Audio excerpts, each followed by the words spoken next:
And a very good afternoon, everyone, and welcome to USITT New at Noon. Today is Tuesday, Cinco de Mayo. Welcome in, and my name is Cody. I'll be your host of today's session. Now, although our conference may have been canceled due to the global COVID-19 pandemic, USITT's commitment to education and training has not and will not stop. Every Monday through Thursday, USITT will bring you at least 2 educational sessions, New at Noon, which will feature new products, new industry partners and exhibitors to USITT, as well as creative and emerging technologies and industry responses to the COVID-19 pandemic. And we'll also bring you Format 4, which takes the educational sessions that would have been presented at our conference in Houston and translates them here to our new virtual environment. New at Noon will be on Zoom and Facebook Live, and Format 4 will be on Zoom. The great thing about this webinar series is that you still get a chance to really get involved and get your questions answered by industry experts right here in our virtual environment. Now, you can find more information on all of these weekly offerings and register for them for free, which I know is everyone's favorite word right now, on our website at usitt.org. And just keep in mind that every Friday we will post the schedule for the following week, so be sure to check it out on Friday afternoons and go ahead and register for those that are of interest to you. Now, for those of you that may have questions today during the session, please feel free to use the Q&A feature down at the bottom of your screen there. Just type your question in and we'll be happy to answer it live on the webinar. If you see a question that you like, press the thumbs up button and get it to the top of our list. For those of you watching on Facebook Live, you can type your question in the comments field there and we'll get those questions answered as well. Now, today on New at Noon, we are very excited to welcome Jeff from Open Jar Studios. And today we're going to be talking about the Broadway community's response to efforts to the COVID-19 crisis. Jeff, welcome to New at Noon. Hello, how are you? Good, how are you? Very good, thank you for having me. Amazing, thanks for joining us. Jeff, can you tell us, to get us started, can you tell us a little bit about yourself and Open Jar Studios as a whole, and then we'll dive into the response. Sure, absolutely. Open Jar Studios is normally a rehearsal facility. We're right here in Times Square on the corner of 48th Street and Broadway. We've been open for about almost a year. We're coming up on our year anniversary. So we have 50,000 square feet of rehearsal space. And so we're normally here filled with rehearsals for Broadway shows, classes, all that sort of thing. And now, can you tell us a little bit about what those rehearsal rooms might have been filled with? Yeah, absolutely. We now what we would normally be filled with rehearsals. When this all went down, the end of March, I was actually walking around the studios getting ready to close down, and I got a call from Governor Cuomo's office, the governor of New York's office. I have a friend who works there, and they said, look, we hear so many people in the Broadway community want to help out, want to assist, and there's really nobody who's helping to coordinate the effort, and would you mind just coordinating that effort for us? And so I, of course, said yes, and what started as a phone call with the governor's office then turned into a whirlwind of meetings, and I ended up in a meeting with the New York City Economic Development Corporation. And we're now in the process of building over 100,000 emergency gowns for the medical workers on the front lines. So we're now filled with, I have a team behind me that are madly sewing, and we have over 300 stitchers. So we've hired people from the Broadway community. So over 300 stitchers that are normally making Broadway costumes are now making these emergency gowns. That's amazing. And is this volunteer efforts, or how is this being? No, we've actually been hired by the government to make these. We were part of their 5 big factories that are making these gowns for the city. And luckily we ended up in this group of 5. And so even though we were not a factory before, oddly enough, I grew up in a factory. So as a kid, I used to work in my dad's factory. So I've been flashing back to those days working in my dad's factory. He used to make gym bags and backpacks. So it's not unlike these. Yeah, exactly. It fits in a little bit to the gowns and everything that you're making now. That's fantastic. Are these being shipped to just New York State, or are these being shipped to globally, or how is that being? These are the New York City Economic Development Corporation. They support all the New York City public hospitals. So these are going directly to the New York City public hospitals, and they're opened immediately and utilized. So we've already to date shipped almost 13,000, and in about 3 weeks' time, we will have made about 100,000. So. Whoa, that's amazing. What's the response been? twofold to that question. The response been to the workers that you have there that are, you know, changing their course of day-to-day functionality in this weird world that we're living in? And then what's the response been to the, or have you seen the response when you know, been able to give these to the hospitals? Yeah, yes, I mean, I think, you know, all of us in the theater community here have been in shock, and to have been given this opportunity to find a purpose, for us to find a use for this studio, and we have the space available, and knowing that we have the talent and these stitchers who have this ability, I think overall everybody in the Broadway community has just stepped forward to say, how can I help? How can I do it? And then in addition to being able to create jobs, we've created over 400 jobs for our community. So for those, you know, who when we were facing this initially, we're just looking at, okay, we're going to just have zero work. To be able to, you know, put our services to some use has been thrilling. And even so, you know, there are those who are volunteering their time. All the proceeds go to the Actors Fund. So those who are, you know, who have income otherwise and don't need it are donating their time and their money to the Actors Fund. So that support has been really, truly overwhelming.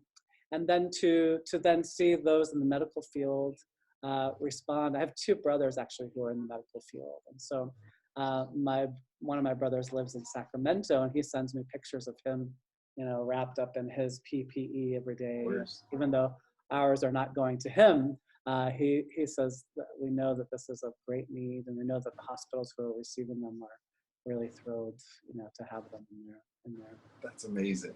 I mean, to be able to give one person a job right now during this crazy pandemic, but to be able to do 300 or 400, that's amazing. So congratulations to you guys for pulling it all together.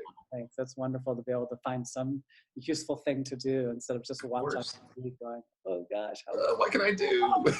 Exactly. I know for many of us, we, you know, especially in the entertainment and events industry, which has been a really hard hit industry, no matter where you live, but especially in the New York area, Broadway closing and not knowing when it's going to reopen or anything like that. It's so good to be able to put those skills to use. Yeah. Jeff, I think you had some photos of people in action. Do you mind showing those? It's a really breathtaking thing to see everybody, you know, chipping in and doing their part. Yeah, absolutely. I'll kind of talk you through these. Can you all see? Yeah. You can see that? Okay, great. Perfect. So essentially, as we got going, you know, the city had certain expectations. They needed these gowns to be of a certain fabric, and they needed to be, you know, certain water permeability. So we ended up creating, you know, prototypes. So this is a picture of Don, one of my associates, as we were working on one of the prototypes. And just to show you, this is what normally our studios are. We have, mentioned, we're on corner of 48th and Broadway, and normally it's rehearsals, and here you see the green room and that kind of thing. So normally this is, you know, what we're doing: rehearsals, production meetings, that kind of thing. As I mentioned, we opened almost a year ago, June 11th. It will be our first birthday, but we've transformed into a gown factory. But you can certainly sing and dance in these rooms. That's what they were designed to do. Right. So you can kind of see the idea of, you know, these rooms. We have lots of different sizes. We have, as I said, 50,000 square feet. We have two rooms that are really giant, that are really designed for presentations of Broadway shows. It's really to find space in Manhattan, let alone Times Square, that is column-free. It's pretty uncommon. And so when I came across this building, I jumped at the opportunity. Of course. And to make these big spaces. And I'll show you this room here that you're looking at. This is one of our two big presentation rooms. So this is normally where Broadway shows are rehearsing. We knocked out the ceiling between the two floors, so you get a nice height, you know, lots of natural light and that kind of thing. So that's what we're normally doing in our normal lives. But this is what we're doing now. Here's us. This is that same room. And now this is, these are the workers that are just behind me. They're folding up the gowns that have been sewn by the Broadway stitchers. This is the gown that we're making. So this is one of the prototypes that we ended up making. Essentially, it's a gown that just, you know, goes over their clothes. You can see the cuff, you know, is tight to the wrist so that they're gloves can go over top of it, and it's just easily open on the back. So this is what we're in the process of making, about 100,000 at the moment, in every color we could possibly find fabric.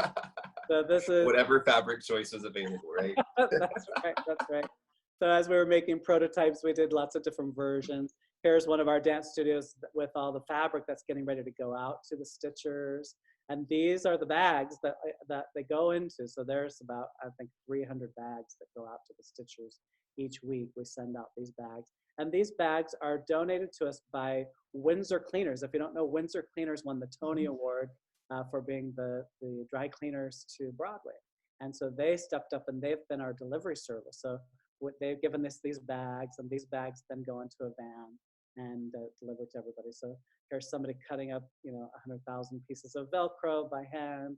These are the cuffs. And here's a little time lapse of yesterday. I got a little time lapse of us folding, packaging, getting everything ready to go out to ship. So we ship about twice a week, and we end up doing about 15,000 a week. There's the Windsor Cleaner van, so you can see those red bags go into the van and on the way to the stitchers. The quest for the fabric has been an interesting thing for me. And once you find the fabric, I found a company out in New Jersey who normally are making fine gowns. They make gowns for Calvin Klein and like elegant gowns, and they were also empty. And one of the Broadway designers introduced me to Christian, who runs this company, and that's them putting out some of our fabric. They roll it across these giant tables, and then a machine cuts it into the pattern in a million different ways. And so it's been, in addition to the 400 jobs we've created on Broadway, industries like this cutting company has been really put to work as well. So it's essentially, in addition to those who are sewing, you can see we have a small army of people that are, lots of them actors. That one right there you see was in King Kong. Lots of out of work Broadway actors. That's a stage manager from Dear Evan Hansen. Michael Krug, who is running our shipping department. There you can see the bags all lined up, ready to go to all the shippers. So you can kind of see our studios have really transformed. And there's all the bag finished going into the shippers. And I think I mentioned we've sent out about almost 13,000, and we'll send another 15,000 just this week. Fantastic. Jeff, did you ever think that this would be what your new day-to-day is? I did not. I never ever imagined that. Not ever. And I have now. I don't know if you tell me if you can hear these, but I have interviewed a few of the stitchers that are out there working. I'll try and play this and tell me if the audio is any good. This is Mondo Morales, who's one of our stitchers, and him talking about his experience. See if this. My name is Mondo Morales. I work for Marymount Manhattan College in the Upper East Side. I work for the dance department. I'm the costume coordinator and wardrobe supervisor, where I oversee the production of costumes for our dance department. Watching the news and seeing the numbers climb a couple of weeks ago and all that stuff, it was like, I don't know how to cure a disease, or I'm not a scientist, I'm not a nurse, I'm not a doctor, but I'm a beast behind a sewing machine. And I knew that if I could use the skills, the ability, the training that I've gotten to be able to contribute to this, it was like no brainer. I just knew I had to do it. One of the things that's kind of kept me motivated to continue this, because to sew 122 gowns, at first I was like, oh, I got this. This is so easy. And then I saw the kind of material that we would be working with, and I was like, okay, this might be a little bit more challenging than I thought. It was not easy. It was hard, but I kept thinking about where it was going, who it's going to serve, how it's going to pay back. That kept me going. And I was like, no, you got to keep pushing, because if I'm tired, I can't even imagine how they feel. So there's no way that I could sit down and say, I can't do this, or I'm not going to finish this project. It was just one of those things that I was super determined to just make sure that I was going to finish it. I'm so glad I did.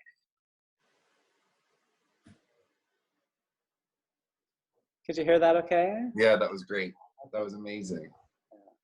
I think that it's been really fascinating to hear from, not only us that are working here in the studios, but the stitchers who are, really doing the real work and the effort that they've got. I have one more here, if that's okay to share. Yeah, of course, of course. It's been such a tough time for everyone. but nothing compares to what the frontline workers in healthcare and medical personnel are facing every day. The fact that they don't have access to the one thing they need to keep them safe, gowns, masks, this incredibly important PPE, it's just unconscionable. To the healthcare workers, I just want you to know that the next time you reach for a fresh gown, the next time you need a mask, it will be there. I and the other incredible members of the costume community, we have your backs in this. I can truly say that we are all in this together. Tonight at 7 p.m., when the uplifting cheers and applause echo through the streets of New York, if you notice that it's a little quieter, that there are fewer claps, just know it's not because you have lost support. It's just that there are hundreds of hands across the city that are busy at their machines, making you what you need to stay safe and healthy so you can continue your important life-saving work. Wow. That's awesome. Yeah, she's pretty impressive. And I think that's, that's really the sentiment that we have here, that, if we can do anything to help in this scenario, we will. And we have such an amazing team that are working so hard around the clock making it happen. So it's been thrilling to be able to offer something. That's amazing. That's give me chill bumps just listening to those interviews, because it's so weird how something like this, I always refer to this as it's a pandemic, right? And but it's also been a social experiment for everybody, and having so much distance between people, but then being able to do something like this and be able to get back to the community. And just like she said in that piece, like I live in Miami and our shift changes at 8 p.m. every night. So at 8 p.m. everybody's out on their balconies and pots and pans and yelling and cheering. And it's so cool to see how something like this has such a negative effect on everyone's lives, right? A detrimental effect, but it also brings the best out in people, I think. And doing something like this is just another example of just that. Absolutely, I totally agree. Do you guys are you guys operating 5 days a week, 7 days a week? What is your schedule like? Is it basically 7 days a week? We have crews here that are we have a shift that's a morning shift from 9 to 2, and then a 3 to 8, almost 7 days a week. We don't have crews here on Sunday, but we have my skeleton crew who are doing paperwork and get everything ready. So yeah, wow, that's until crazy. It's created, we can't stop. Exactly, you can't stop, right? That's amazing. Jeff, what's next for you guys? Obviously, at some point we'll get back to some sort of a new normal. What's next for you guys? Well, we've told the city we will keep doing this as long as they need us to. In fact, they've just asked us to create a new gown. In fact, I'll show you. I'll share my screen again. Show you. Am I still sharing? No. Here, I'll show you our next project that they've given us here. Oh, get out of there. Here. So this coverall. This is something that the city owns. So they have 126,000 of these items, and they have them in size 4XL, 5XL, and 6XL. And they're just sitting in boxes because they don't have that many people who need those sizes, but they're so desperate for materials. So they've sent this to me and said, you guys are clever on Broadway. Can you figure out some way to alter these giant garments? That's like a normal sized one, or a large or something. But they sent us some 5XL and 4XL, and we came up with a way that we can actually make it into a gown. So I'm going to show you what our prototype is. So you see on the left, this is one of them, and it's when you stand it on its feet, it's almost 8 feet tall.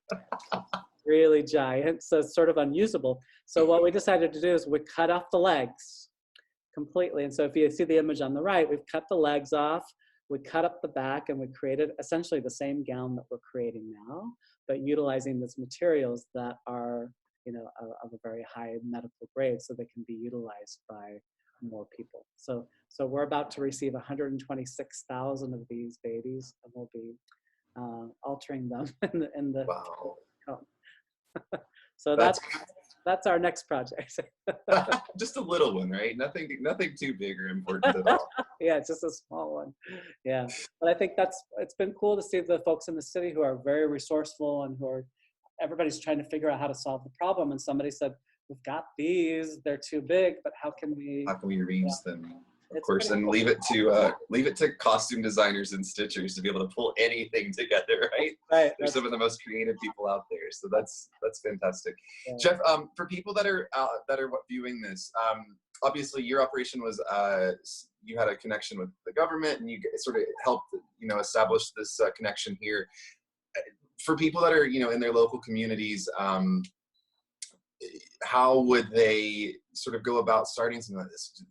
Do you recommend getting in touch with local politicians or local leaders, healthcare facilities? That's essentially how it happened for us. And as we started doing ours, people began hearing about it. I heard from people in Florida, people in Milwaukee, people in Pennsylvania, all who said, how did you start it? And I just said, here's what we did. We somehow connected to the city government and just Perfect. offered the service.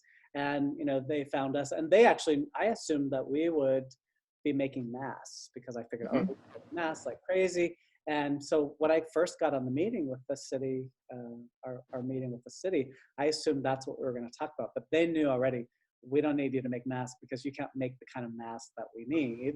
Right. Here's what we want you to do. And they gave us an image of this gown, and they said, how can you make this? Can you make every day? So I went right to work just figuring out how quickly can they be made, how quickly can we get the fabric here, and the Velcro, and all the materials that go into it.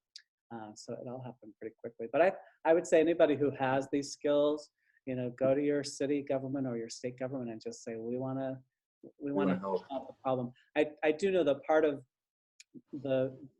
what helped us is that we basically formed a coalition. So rather than everybody calling them, that's why they called me, to just say, can you somehow just organize, manage this? Yeah, so we essentially overnight formed a new company that, now we hire stitchers and people who fold and pack boxes.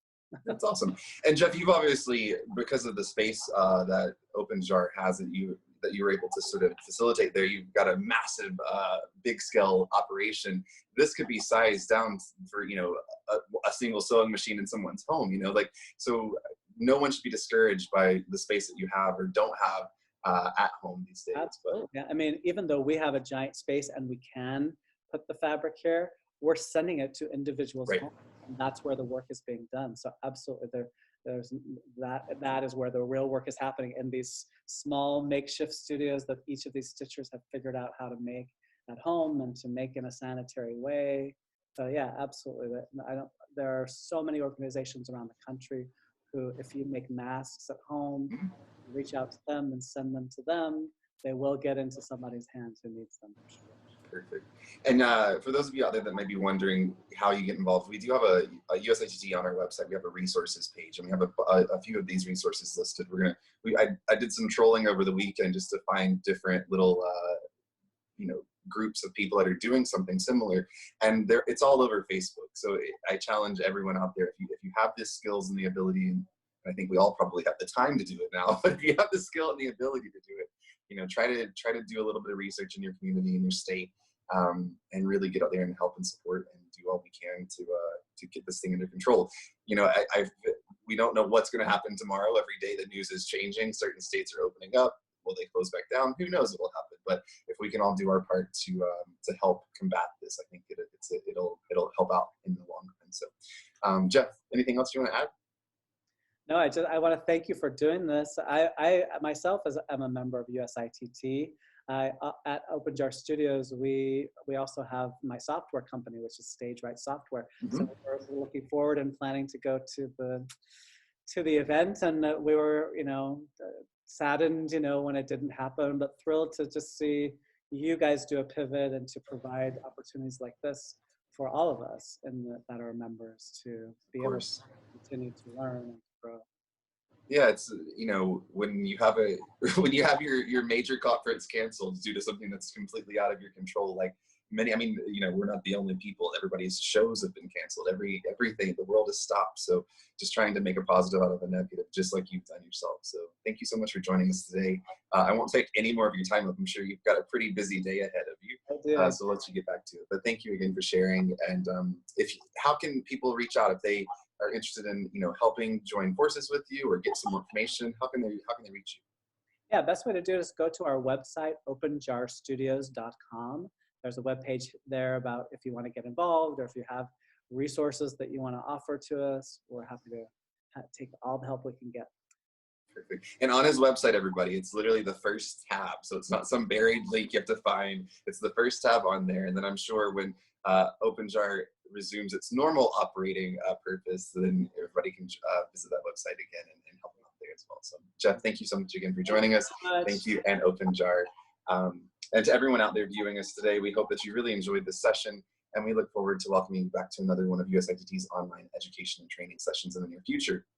Coming up this afternoon, we have two different options at 4 p.m. Eastern time on our Forum at 4 series. We'll be presenting social distancing and the law, discussing the legal ramifications as we begin to think of our new normal and what that sort of looks like. And this is actually with Steve Edelman, who is our USITT legal representative. So it'll be a fun session there. Our other session at 4 o'clock is variable acoustic solutions for theater and live events. This will be discussing the proper way to get the best acoustics in your space, no matter what the environment may be. Once again, if you haven't already registered for these sessions, please go on to our website, www.usitt.org, and do that today. While you're at it, go ahead and be sure to like us on all of our social media platforms as well, so you can be sure to stay up to date on the latest USITT news. And again, like I mentioned, we do have that resources page up there. It's got a bunch of resources from everything from free training from our industry partners to ways that you can pitch in and help out, just like Jeff and the team have done at OpenJar. So be sure to check that out as well. We'd also like to thank our friends at the American Society of Theater Consultants for the generous support in making these webinars and broadcasts possible. Thank you, ASTC. If you have a moment at the completion of this webinar, we'd really appreciate your feedback on a short survey to ensure that we're giving you the best content possible. So if you have a moment, just click on the link and give us your responses, please. And once again, on behalf of all of us at USITT and OpenJar, thank you so much for joining us for this new segment. We wish you all the best. Have a great afternoon. Happy Cinco de Mayo. And we'll see you right back here tomorrow. Stay safe, everyone.